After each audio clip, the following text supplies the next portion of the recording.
yan. Ito munang nangyayari ngayon na it seems like mukhang hindi na tinitigilan, hindi na tinatantanan itong si Senator Bongo. At mukhang nagkakatotoo na ang sinasabi ni Vice President Sara Duterte na mukhang papunta talaga ito sa kanilang ginagawang investigasyon patungkol po dito sa flood corruption or flood control project. Partner, anong iyong masasabi tungkol dito? Oo nga partner, no, talagang ano na ngayon, nung una ay binanggit lang yan ni Vince Dizon na di umano ay si Buying at siya nag-uusap para imbestigahan itong si Senator Bongo at nagkaroon nga ho ng press con itong si Vice President Inday Sara na panigurado pag nililink nila ang flood control issue kay Senator Bongo ay mapupunta po ito kay former President Duterte at kalad ka rin si Vice President Inday Sara. Ngayon nga lang, kaninang umaga partner, ayon po mismo sa ulat ng News 5, si Trillanes files plunder cases versus Senator Bongo at former President Duterte. Sinampahan ni dating Senador Antonio Trillanes IV ng kasong plunder sa ombudsman sina dating Pangulong Rodrigo Roa Duterte at Senator Bongo. Kaugnay di umano ito'y sa pang-aabuso ng kapangyarihan para makatanggap ng 7 bilyong halagang infrastructure project. Ang CLTG Builders Partner, ito po yung kumpanya pagmamayari ng ama ni Senator Bongo at Alfrigo Builders na pag-aari di umano naman ng kapatid ni Senator Bongo. Alam niyo po partner, itong binabato ngayon ni Trillanes partner ay 2017 pa yan partner na mga matagal na niyang nirereklamo. At 2019, hindi na partner nangungontrata ang yung construction company na yan na pagmamayari ng ama ni Senator Bongo. So ngayon, ano ang connect dito sa nangyayaring flood control anomaly under Marcos admin? Mantakin mo ha, 2022-2025, ang pinag-uusapan nating korupsyon sa flood control. Subalit, itong gobyernong Marcos, ang ginagawa ho nila, ang inimbestigahan yung 2017, 2019, na wala namang issue ng korupsyon. Samantala, itong nangyayari ngayon, na harap-harapan na tayong ginagago, my God, 1.2 trillion sa flood control pa lang, hindi ho nila iniimbestigahan ng todo at nililihis po nila ang issue. Ito ay maliwanag na diversionary tactics po ito ng gobyernong Marcos upang mapagpan ang kabaluktutan at pagnanakaw sa kaban ng bayan ng mga buhaya dyan sa gobyerno partner. Mantakin mo ang layo-layo eh. Ang pinupuruhan ngayon sa lahat ng investigasyon sa Senate Blue Ribbon Committee, pati dyan sa pambihirang ICI, kahit itinago na po yan sa publiko, alam po natin na si Martin Romualdez at Saldico na po ang tinuturo ngayong mastermind. Alam na yan ng sambayanang Pilipino. Pero ito ngayon, pinipilit ho talaga nilang ililihis sa tunay na mga mastermind at napunta pa kay Bongo. Ang bihira, anong klaseng merong mga mambabatas tayo ngayon sa ating bansa, partner Bemar? Tama ka dyan, partner Bisdak, ano? At para sa akin, isa itong malisyosong timing, partner. Kasi nga po, no, kung talagang interesado sila, desidido sila na kasuhan itong mga pamilya ni Senator Bongo at supposed to be si Senator Bongo, bakit nung panahon nung pagkaupo pa lang ni BBM, hindi niya na ito nagawa? Kasi ang parang ang punto dito ni Trillanes, hindi nila kaya noon dahil nakaupo pa ito si Pangulong Duterte. So, hindi nila kayang magawang kasuhan. So, ngayon, nung dating na 2024, wala na si Pangulong Duterte, ito na si Marcos Jr. ang nakaupo.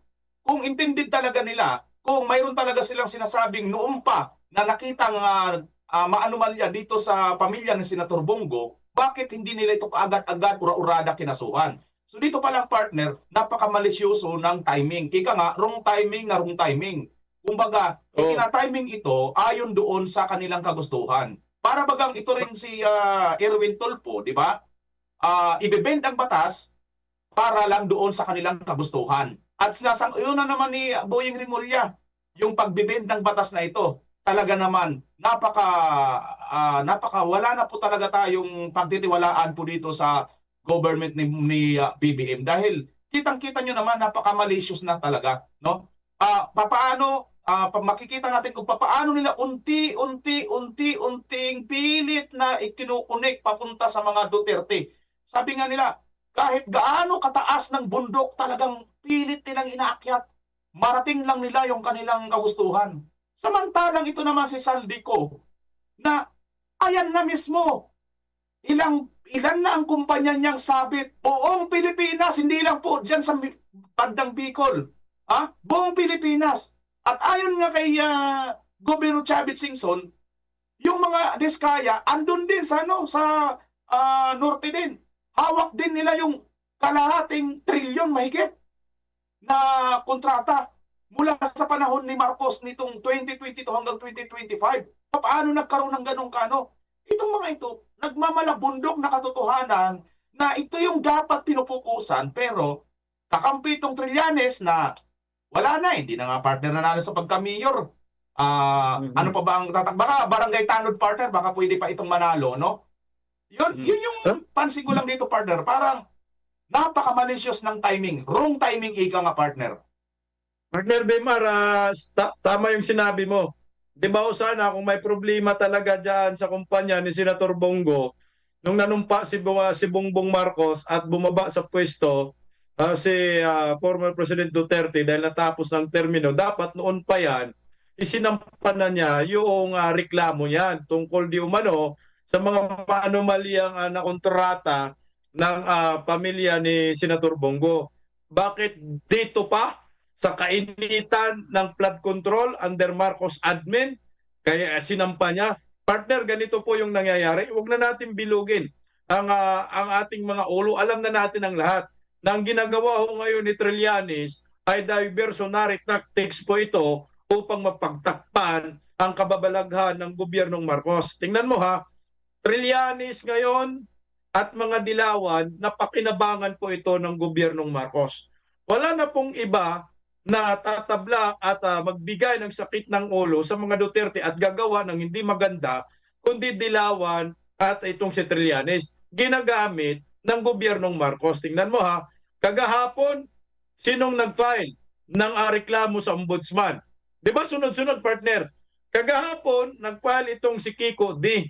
Itong animal, apo ba to ni Ninoy Aquino? Ni Corazon Aquino at pamangkin ni Ninoy Aquino? Si Kiko D. Oo, nag-file naman siya po doon sa ombudsman. Kagahapon, ombudsman pa rin pinag-uusapan natin na pinapaimbestigahan at itong confidential fund si Vice President Inday Sara at bubuhayin muli itong tungkol sa impeachment ni Vice President Inday Sara. Ngayong araw naman, itong si Trillanes ay nagsampa ng kaso laban kay Senator Bongo at kay former President Duterte. At kagahapon uli, partner, nagsampa rin ng kaso sa ombudsman, sinampahan ng kaso itong si Chavit Singson ng plunder din. Mantikin mo itong nangyayari ngayon sa ombudsman, ito yung tawag na on action na ang ombudsman laban sa mga Duterte para may divert ang issue. Sunod-sunod po itong nangyayari ngayon sa ombudsman na si Boyeng Rimulya na po ang ombudsman ngayon. So maliwanag ang ginawang kasangkapan ng Marcos admin para magkaroon ng diversionary tactics ay si Trillanes. Itong palaging kumakahol pati mga dilawan. Sila po yung kakuntsaba sila. Kung walang mananagot sa korupsyon ngayon under Marcos admin, dahil na-divert ang issue sa mga Duterte, dapat itong si Trillanes at itong si Kiko D, isumpat dapat ito ng maraming Pilipino. Kasi ang pinag-uusapan natin trilyon-trilyon, dilubyo baha ang inabot natin under Marcos admin. Pero bakit pilit nila pinagtatakpan ng katotohanan na ang may kasalanan talaga ngayon sa korupsyon ay ang gobyernong Marcos? Pero bakit nandito Duterte na naman, anak ng kamuti naman mga kapartner? Elder Bimar. Yun nga ang masama dito sa kanilang mga partner. Kasi itong si Boyeng on the first place, no, bago siya mapunta diyan sa ombudsman, alam po ng reality, walang karapatan. Hindi po siya karapat-dapat na maging ombudsman. Una, sa mga criteria, bagsak na bagsak po ito eh. Biruin mo ba naman? Ikaw yung mag-o-ombudsman, sabihin na lang natin for delikadesa, ang ombudsman mula sa pool, wala dyan politikong nailagay. Itong si Buyeng, hindi lang ito basta politiko. Dynastiyang politiko ito dyan sa kanilang lugar sa Cavite. Paano kung nagkaroon ng mga kaso itong kanyang mga kamag-anak, kaya niya bang imbestigahan? Sa bagay, mayroon siyang mismong anak niya na wala pang 3 buwan. Dismiss na kaagad ang kaso ng kanyang anak na di umano, nahulihan, na-entrap, tumanggap ng illegal na Mary Jane. Yung palang mga kapartner, mayroon ng duda ang mga tao doon eh. Pero pinalagpas na lang ito eh. Pero ito na naman mga partner, tambak-tambak ang kaso niya dyan mismo sa ombudsman na i-file mismo nitong kapatid ni BBM na si Amy Marcos. At ganun din itong mga magkakapatid na mga Duterte. Ngunit anong ginawa? Palibhasa, itong ombudsman, nakita siguro itong senador na si Tulfo, bend the law. I-bend natin ito. Baluktutin natin. Kasi yung tuwid, hindi obra na pumasok itong si Remulla. Ngayon, sumang-ayon si Remulla, ito, i-benda natin kasi pwede pala yan eh. Yung tuwid, baluktutin muna natin pansamantala para makuha natin ang kagustuhan natin. Ganito ang ginagawa nila ngayon. Tapos itong mga tahol na aso, mga kakampi nila, mga kapartner, alam nyo, maniwala kayo sa hindi. May prueba ako na hindi talaga magkalaban itong mga dilawan tsaka itong pulahan. Magkakakampi ito mula pa sa puli. Bakit partner? Bakit partner? Ito partner kasi nung panahon ng itong si Marcos Senior na patalsik, sino na ba ang namuno? Di ba mga dilawan na, Cory Aquino nag-umpisa, di ba? Until dumating si Pangulong Duterte. Si Pangulong Duterte lang naman ang halos ang naiba sa kanilang lahat eh. Bakit mga partner? Kasi tingnan nyo, kung talagang noon pa lang kalaban niya mga yan, bakit hindi nasingil itong utang ni BBM na 203 billion estate tax? Isipin mo partner kung talagang kalaban, di ba sinasabi nila, ano yan, tawag dito, kalaban talaga yan, di mo po pwede pagsamahin yung dilaw at saka pula. Aquino Marcos, talagang magkano talaga yan. Pero bakit hindi nila nasingil-singil? Sinasabi nila, ay nakasingil na sila sa ibang bansa, nakasingil na sila. Ito na mismo dito, Supreme Court natin, final and executory. Inaangalan pa nila yan dahil hindi nila yung ganyang kalaki. 203. Lumaki dahil hindi niya binayaran. Dahil, ibig sabihin, hindi yan nabayaran, hindi yan siningil. Kasi kung talagang kakampi, ay kahit na talagang totoo silang magkakampi. Dahil mayroon silang nakitang pinakakalaban pala talaga nila itong mga Duterte. Dahil Duterte lang naman ang nagbulgar ng kanilang mga laro. Yung mga marurumi nilang galaw dito sa politika, kung papaano nila ngayon pagpasasaan ang pera, ang kabandang bayan. Duterte lang kasi, partner. Ang partner, nagbigay ng maayos na serbisyo sa ating bansa. Kung kaya, pilit nila ngayon inilalaglag. Di ba, partner? Partner, dapat hindi dito magkumpiyansa si Vice President Inday Sara. Kasi nga, pag nagkukumpiyansa siya dito, panigurado, baka mabulaga na lang ho siya dito. Kasi nga, nabanggit mo si Amy Marcos. Si Amy Marcos, wala akong tiwala dyan. Si Amy Marcos, talagang manggagamit yan. Naalala nyo? Yung sinabi ni Amy Marcos kamakailan, ang sabi niya, nasa plan C na daw itong si Bongbong Marcos kasama si Martin Romualdez labang kay Vice President Inday Sara. Kasi nga hindi naman daw nagtagumpay yung impeachment, no? Labang kay Vice President Inday Sara. So ang plano nila, si Vice President Inday Sara ay i-convict at ang mag-convict dito ay itong si Buyeng Remulla at naging ombudsman nga. Nangyayari lahat ng sinasabi ni Amy Marcos. Ako naniniwala ako na itong si Amy Marcos ay nasa circle pa rin yan ni Bongbong Marcos, Romualdez, Lisa, lahat kasama pa rin siguro ito si Amy sa mga meeting-meeting. Siguro laro lang na yan ng mga Marcos na kunyari sasabihin mo na ibulgar mo. Sabihin mo may tayo mga plano para panglilihis. Pero ang nangyayari ngayon, ito na ngayon. Nag-umpisa na nga si Buyeng labang kaya sa mga Duterte at ang ending nito kay Inday Sara. Pag magkumpiyansa dito si Inday Sara, naku, delikado. Ang ano lang natin ho dito, ano ho talaga ba ang papel ni Amy Marcos sa mga Duterte? Siya ba yung spy? Siya ba yung kumukuha ng impormasyon sa kampo ni Vice President Inday Sara at na magbabato naman ng impormasyon doon sa kampo ng mga Marcoses, Romualdez? Kasi nakakatakot, lahat ng sinasabi ni Amy, nangyayari, partner Wimar. Correct ka dyan, partner. Kaya nga, ito mga kababayan, mga kapartner, sama-sama tayong magmatsyag. Huwag po tayong papakumpiyansa. Kung mayroon tayong mga manong info, sana magtulungan tayo para iparating natin kay Vice President Sara Duterte. Dahil talagang nakikita na natin kung paano po nila baluktutin, paano po nila paputiin yung maitim na kanilang mga balak, mga partner. Partner BMR, may tiwala naman tayo kay Vice President Inday Sara. Magagaling naman yung mga advisor niya. Pero sana mag-ingat lang ho sila. Baka mahuli po ang lahat at baka magaya kay former President Duterte na saka tayo nagurumintado na si Tatay Digong nasa dahig na sa Netherlands na. Nung nandito pa sa Pilipinas, hindi ho tayo pumapalag kasi sabi, hindi mangyayari yan, nadalhin si former president sa dahig. So anong nangyayari? Natuluyan nga. So ngayon, nasan si Tatay Digong? Nasa dahig. Hirap na natin pauwiin. So ngayon, ito na naman, Vice President Inday Sara, kumbaga nag-warning na si Amy, nasa circle pa rin si Army. Pamilya pa rin niya yan. Dapat gumawa na sila ng hakbang kung ano po yung kanilang estratehiya at alam natin magagaling yung mga advisor ni Vice President Inday Sara.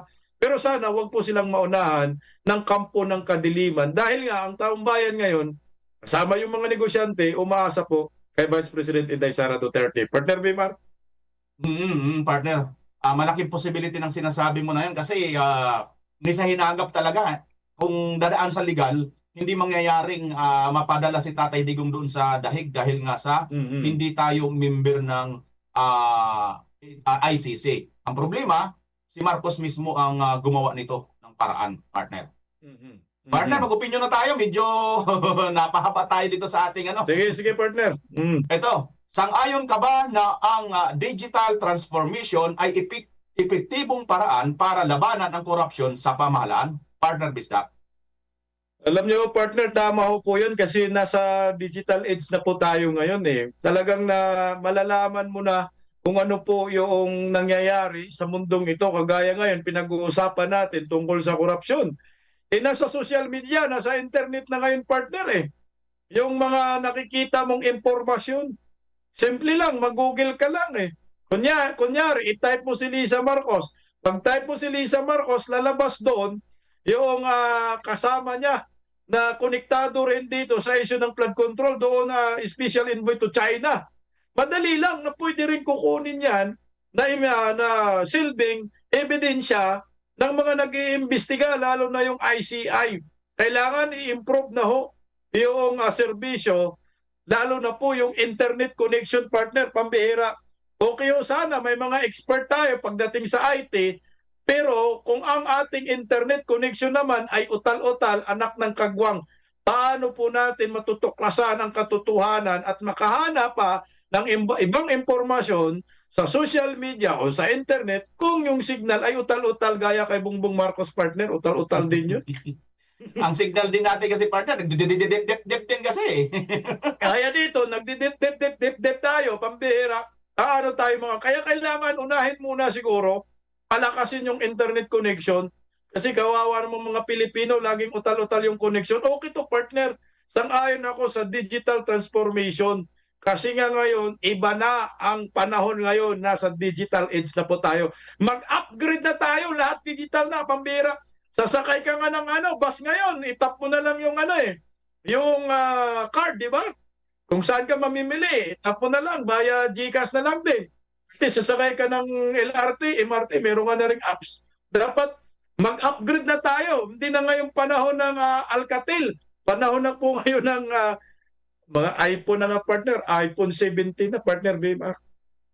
Kanina, partner, naisip ko yung sabi mo, i-google mo si Lisa Marcos ang lalabas, akala ko baki. Makirin. Labas. Pati daw karma, sabi ni Jason Kapispisan, digital na. Niwala talaga ako, digital yung karma.